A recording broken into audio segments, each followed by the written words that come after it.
Hi. Hey, y'all. Welcome back to Storytime with Chris. After dark, darlings. Now, I'm going to go ahead and give this fair warning, but it's already in the description, and I did post about it. And I repeat, if you are not 18 and above, you should not be watching this video. Do not watch this video if you are under the age of 18. This particular book has a lot of mature adult content within its narrative, and it is not appropriate for those younger age groups. Find other things to do. There are plenty, and I mean plenty, hundreds of videos specifically geared towards young adults, kids, teenagers for that. If you are not 18 and above, please leave this video. This is my final warning. If you're not 18 and above, please exit the room. Now, with all that out of the way, what's up, y'all? Hi. It is a magical day in the life. Now, we're going to go ahead and get started in a few moments. I got my music going. I'm going to make a quick restroom break, and then we're going to go ahead and get started, okay? Be right back. Oh.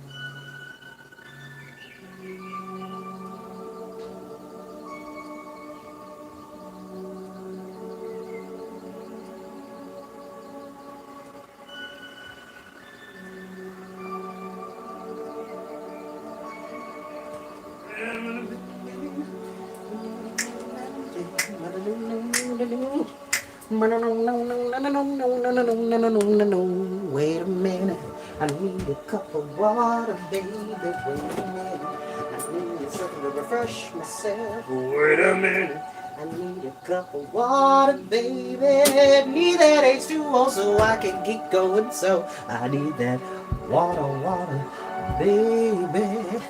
All right. Whew. Okay. Had to climb over a wildebeest. Alrighty, all right.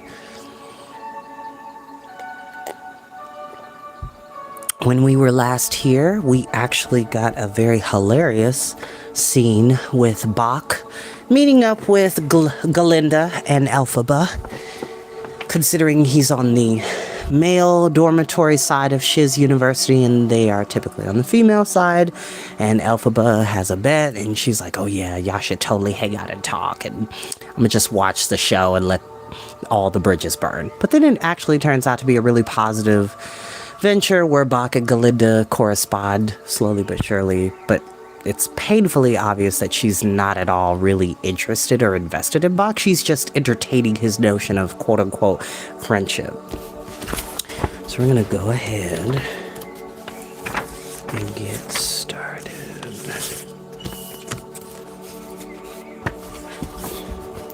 Chapter 3. So the summer began. Since he passed the exams, Bach was free to plan one last year at Briscoe Hall. Daily, he hied himself over to the library at Three Queens, where under the watchful eye of a titanic rhinoceros, the head archival librarian, he sat cleaning old manuscripts that clearly weren't looked at more than once a century. When the rhino was out of the room, he had flighty conversations with the two boys on either side of him. Classic Queens boys full of gibbering gossip and arcane references, teasing and loyal. He enjoyed them when they were in good spirits, and he detested their sulks. Croup and Tibbet, Tibbet and Croup. Bach pretended confusion when they got into arch or suggestive, which seemed to happen about once a week. But they backed off quickly. People be gossiping, people be talking. Whew. Hold up. That's better. There we go.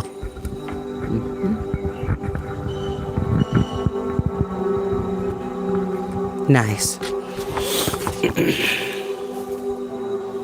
Bach pretended confusion when they got too Archer-suggestive, which seemed to happen about once a week, but they backed off quickly. In the afternoons, they would take all their cheese sandwiches by the banks of the Suicide Canal and watch the swans. The strong boys at Crew, coursing up and down the canal for summer practice, made Croup and Tibbet swoon and fall on their faces in the grass. Bach laughed at them, not unkindly, and waited for fate to deliver Galinda back into his path.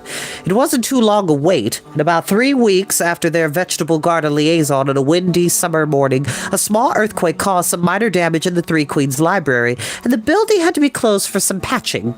Tibbet, Croup, and Bach took their sandwiches with some beakers of tea from their buttery, and they flopped down at their favorite place in the grass banks of the canal. 15 minutes later came Amma Clutch with Galinda and 2 other girls. "I do believe we know you," said Amma Clutch as Galinda stood demurely a step behind. In cases such as these, it was the servant's duty to elicit names from the strangers in the group so that they might greet each other personally. Amma Clutch registered out loud that they were Masters Bach, Croup, and Tibbet, meeting Mrs. Galinda, Shen and Fanny. Then Amma Clutch moved a few feet away to allow the young people to address one another. Bach leaped up and gave a small bow, and Galinda said, "As in line with my promise, Master Bach, may I inquire how you're keeping?" "Very well, thank you," said Bach. "He's as ripe as a peach," said Tibbet. "He's downright luscious from this angle," said Croup, sitting a few steps behind, but Bach turned and glared so fiercely that Croup and Tibbet were chastened and fell into a mock sulk. "And you, Miss Galinda?" continued Bach, searching her well-composed face. "You are well? How thrilling to see you in Chiz for the summer."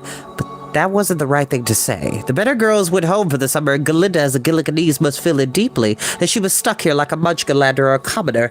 The fan came up, the eyes went down, the Mrs. Shin and Fanny touched her shoulders in mute sympathy, but Galinda sallied on. "My dear friends, the Mrs. Fanny and Shin are taking a house for the month of high summer on the shores of Lake Jork, a little fantasy house near the village of Neverdale. I've decided to make my holiday there instead of taking that tiresome trek back to the Pertha Hills."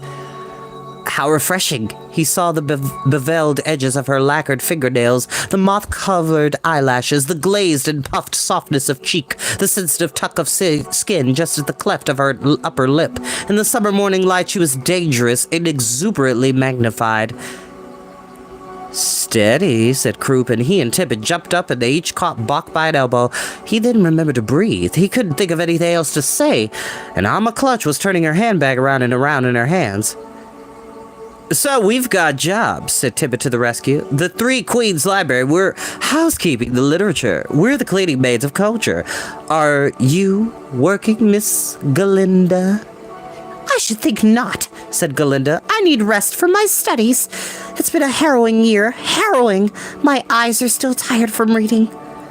"How about you girls?" said Croup, outrageously casual, but they only giggled and demurred and edged away. This was their friend's encounter, not theirs. Bach, regaining his composure, could feel the group beginning to shift itself into motion again.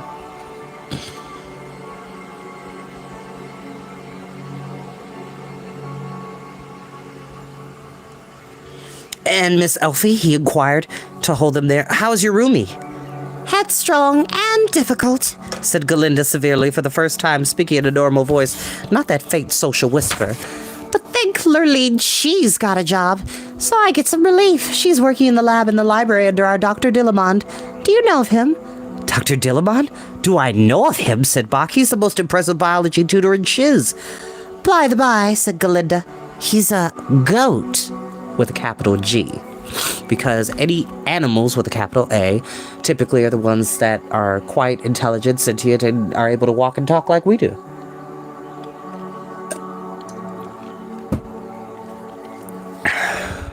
But that has a deeper message, especially in the previous chapter during the poetry social that Madame Morrible was holding in her parlor with all the students, saying that it was ironic in the poem that animals should be seen and not heard, when really she's disguising her undeniable prejudice of this specific community, which is very relatable to what we're experiencing now with the prejudices that happen between black and brown people and white people. So pay attention to these details.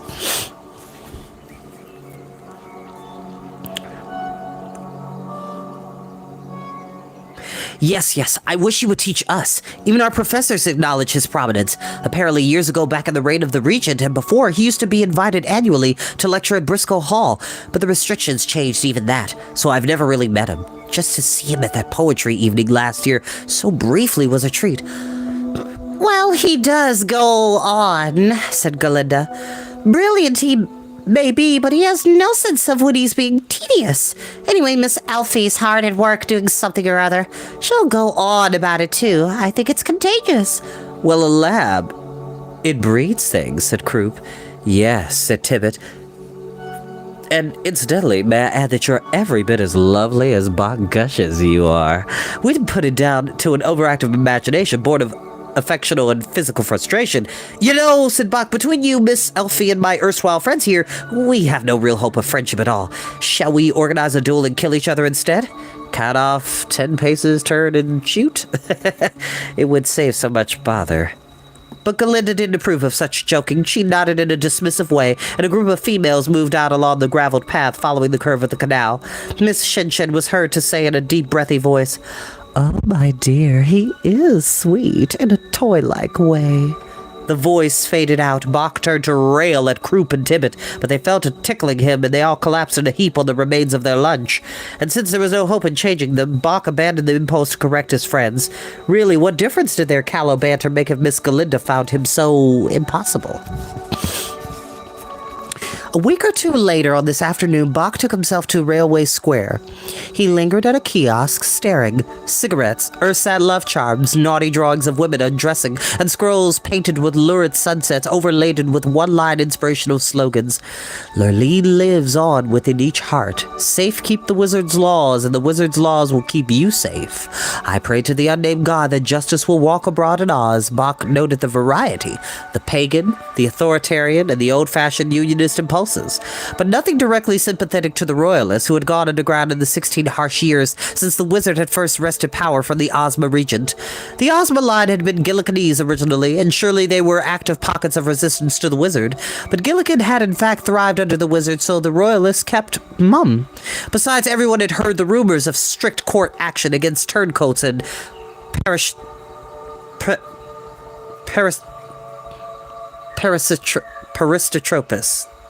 Paristotropus, there we go.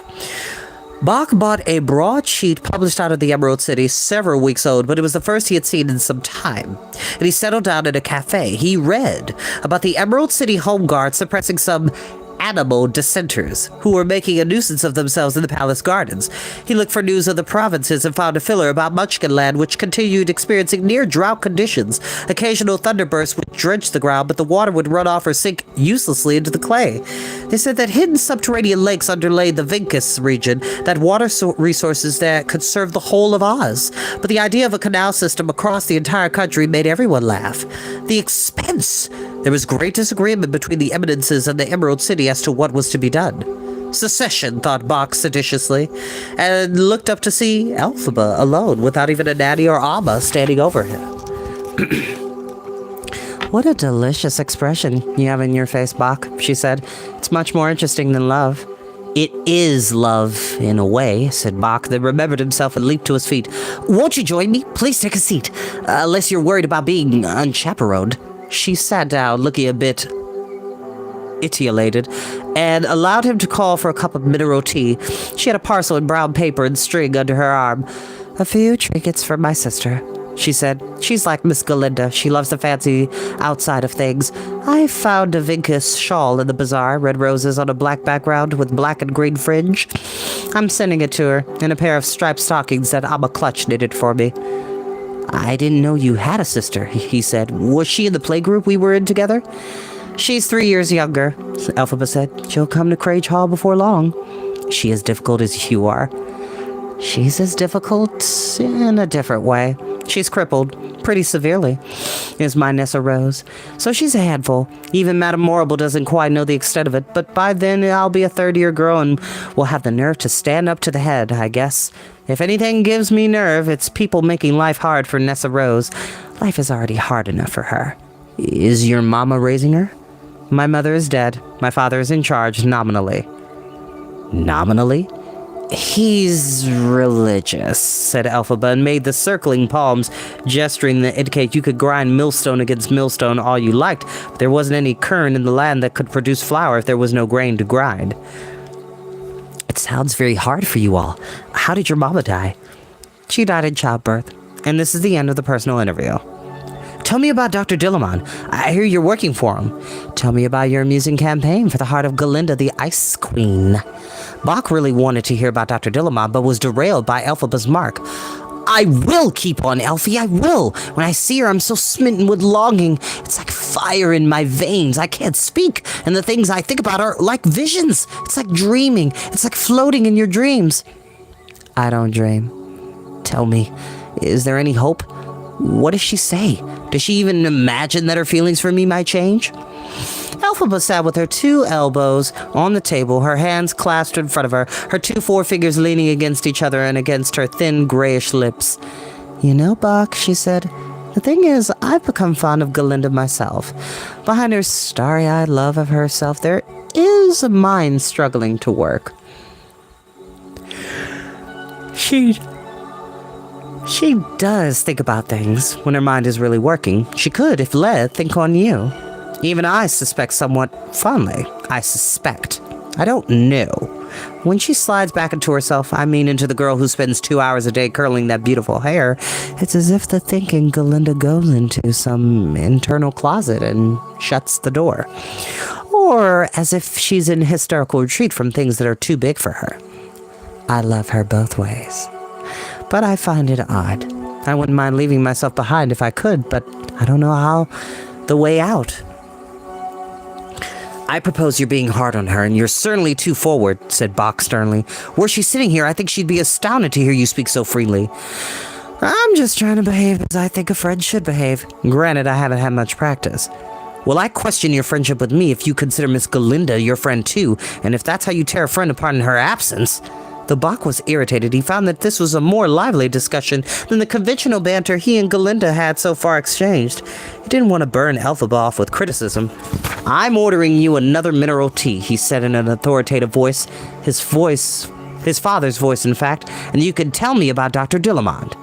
Skip the tea. I'm still nursing this one. You have no more money than I do, I bet, said Elphaba. When I tell you about Dr. Dillamond, unless you're too affronted at the slice and angle of my opinions. Please, perhaps I am wrong, said Bach. Look, it's a nice day. We're both off the campus. How do you come out to be out alone, by the way? Is your escape sanctioned by Madame Morrible? Take a guess about that, she said, grinning. Once it was clear that you could come and go from Courage Hall by way of the vegetable garden and the roof of the adjacent stable, I decided I could too. I'm never missed. That's hard for me to believe, said he daringly, for you're not the kind who blends into the woodwork. Now tell me about Dr. Dillamond. He's my idol. She sighed and set the package down on the table at last and settled in for a long chat. She told him about Dr. Dillamond's work in natural essences, trying to determine by scientific method what the real difference were between animal and animal tissue and between animal and human tissue. The literature on the matter she had learned from doing the legwork herself was all couched in unionist terms and pagan terms before that, and it didn't hold up to scientific scrutiny. Don't forget, Shiz University was originally a unionist monastery, said Elphaba, so despite the anything-goes attitude among the educated elite, there's still bedrocks of unionist bias. But I'm a unionist, said Bach, and I don't see the conflict. The unnamed god is accommodating to many ranges of being, not just human. Are you talking about a subtle bias against animals, interwoven into early unionist tracts and still in operation today? That's certainly what Dr. Dillamond thinks, and he's a unionist himself. Explain that paradox, and I'd be glad to convert. I admire the goat intensely, but the real interest of it to me is the political slant. If he can isolate some sort of the biological architecture to prove that there isn't any difference deep down in the invisible pockets of humans and animal flesh, that there's no difference between us or even among us. If you take into animal flesh too, well, you see the implications. No, said Bach, I don't think I do. How can the bans on animal mobility be upheld if Dr. Dillamond can prove scientifically that there isn't any inherent difference between humans and animals? Oh, now that's a blueprint for an impossibly rosy future, said Bach. Think about it, said Elphaba. Think, Bach. On what grounds could the wizard possibly continue to publish those bans? How could he be persuaded not to? The wizard has dissolved the Hall of Approval indefinitely. I don't believe, Elfie, that the wizard is open to entertaining arguments even by as august an animal as Dr. Dillamond.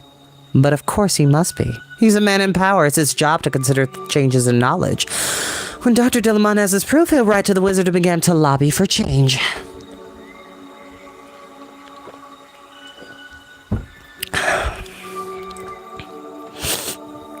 No doubt he'll do his best to let animals the land over know what he's intending to.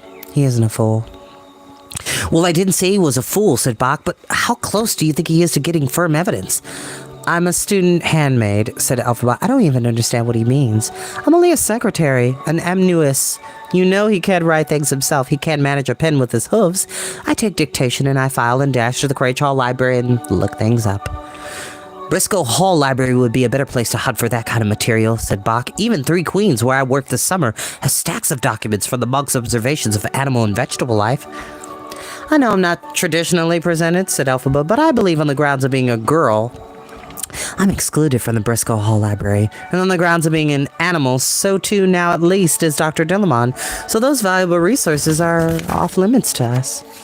Well, said Bach carelessly, if you knew exactly what you wanted, I have access to the stacks in both collections. And when the good doctor is finishing ferreting out the difference between animals and people, I will propose he apply the same arguments to the differences between the sexes, said Elphaba. Then she registered what Bach had said and stretched out her hand as almost to touch him. Oh, Bach. On behalf of Dr. Dillamond, I accept your generous offer of help. I'll get the first list of sources to you within the week. Just leave my name out of it. I don't care so much about incurring horrible Morable's wrath against myself, but I don't want her taking out her annoyance on my sister Nessa Rose. She downed the last of her tea, gathered her parcel, and sprung up almost before Bach could pull himself to his feet. Various customers lingering over their elevensies with their own broadsheets or novellas looked up at the ungainly girl pushing out the doors as Bach settled back down, hardly yet registering what he had gotten himself into. He realized slowly but thoroughly that this morning there were no animals taking their morning tea in here. No animals at all. Horrible Morable. That's a heck of a nickname. 4. In years to come, and Bach would live a long life. He would remember the rest of the summer as scented with the must of old books when ancient scripts swam before his eyes. He sleuthed alone in the musty stacks. He hovered over the mahogany drawers lined with volume manuscripts. All season long it seemed the lozenge-paned windows between blue stone mullions and transoms misted over again and again with flecks of small but steady rain, almost as brittle and pesky as sand. Apparently the rain never made it as far as Munchkinland, but Bach tried not to think about that. Croup and Tibbet were coerced into researching for Dr. Dillamond too. At first they had to be dissuaded from going about their forays in costumes of disguise. Fake pince-nez, powdered wigs, cloaks with high collars, all to be found in the well-stocked locker of the Three Queens Student Theatrical and Trepascorian Society, but when convinced of the seriousness of the mission, they fell to with gusto. Once a week, they met Bach and Elphaba in the cafe in Railway Square. Elphaba showed up during these misty weeks entirely swathed in brown cloak with a hood and veil that hid all but her eyes. She wore long, frayed gray gloves that she boasted buying secondhand from a local undertaker, cheap for having been used in funeral services. She seathed a bamboo pole legs in a double thickness of cotton stocking. The first time Bach saw Elphaba like this, he said, I just barely managed to convince Croup and Tibbet to lose the espionage drag, and you come in looking like the original Cumbridge witch. I don't dress for your approval, boys, she said, shucking her cloak and folding it inside out so that the wet wool never touched her. On the occasion when another cafe patron would come through shaking water off an umbrella, Elphaba always recoiled, flinching as if she was caught by even a scattering of drops. Because Elphaba is allergic to water. Deathly allergic to water. Is that religious conviction, Alfie, that you keep yourself so dry? Said Bach. I've told you before, I don't comprehend religion, although conviction is a concept I'm beginning to get. In any case, someone with a real religious conviction is, I propose, a religious convict, and deserves locking up. Hence, observed Croup, your aversion to all water, without you knowing it, might be a baptismal splash, and that your liberty as a free-range agnostic would be curtailed. I thought you were too self-absorbed to notice my spiritual pathology, said Elphaba. Now, boys, what have we got today? Every time, Bach thought, would that Galinda were here, for the casual camaraderie that grew up among them during these weeks was so refreshing, a model of ease and even wit. Against conviction, they had dropped the honorifics. They interrupted one another and laughed and felt bold and important because of the secrecy of their mission. Croup and Tibbet cared little about animals or the bands. They were both Emerald City boys, sons, respectively, of a tax collector and of a palace security advisor. But Elphaba's passionate belief in the work enlivened them. Bach himself grew more involved, too. He imagined Galinda drawing her chair up with them, losing her upper crust reserve, allowing her eyes to grow with the share and secret purpose. I think I knew all the shapes of passion, Elphaba said one bright afternoon. I mean, growing up with a unionist minister for a father, you come to expect that theology is the fundament of which all other thought and belief is based. But boys, this week, Dr. Dillamont made some of a scientific breakthrough. I'm not sure what it was, but it involved manipulating lenses, a pair of them, so he could peer at bits of tissue that he had laid on a transparent glass and backlit by candlelight. He began to dictate, and he was so excited that he sang his findings. He composed arias of what he was seeing, recitatives about structure, about color, and the basic shapes of organic life. He has a horrible sandpapery voice, as you might imagine, for a goat, but he warbled tremulo on the annotations, vibrato on the interpretations, and sostenuto,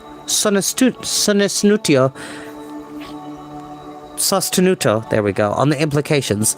Long, triumphant, open vowels of discovery. I was sure someone would hear. I sang with him. I read his notes back to him like a student of musical composition.